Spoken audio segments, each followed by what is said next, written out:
Plagiarism is the word that we use to describe the practice of using someone else's work or ideas and then passing it off as your own by not giving credit for it.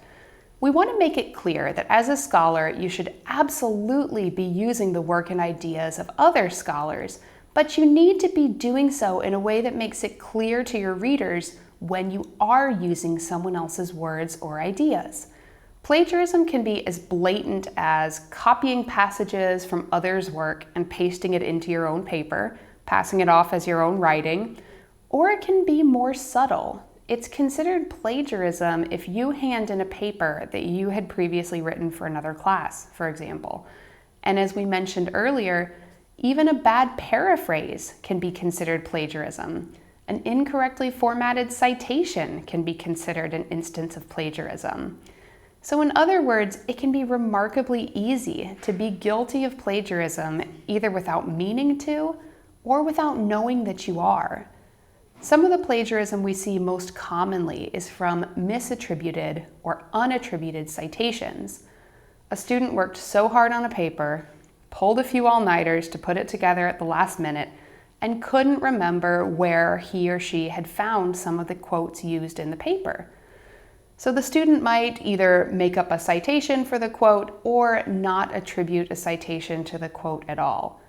Both of these instances, which are usually honest mistakes, are considered plagiarism. Plagiarism can damage your reputation as a student, first of all. It will almost certainly impact your grade for the assignment and maybe even your grade for the course. Students have been expelled for plagiarism, and graduate students' degrees have been revoked by the granting institutions after plagiarism was discovered, even after the graduate student had graduated. It can also damage your professional credibility, your integrity, and your career. Politicians across the globe have come under fire when they've been accused of plagiarism in their books, in their speeches, even in their graduate theses and dissertations. And journalists and popular authors, too, have faced similar accusations. Many of these people were fired or resigned over the controversy. So the point is, people care about honesty and integrity. Your reputation, your career, and your identity are wrapped up in the shared understanding that you will approach your work honestly.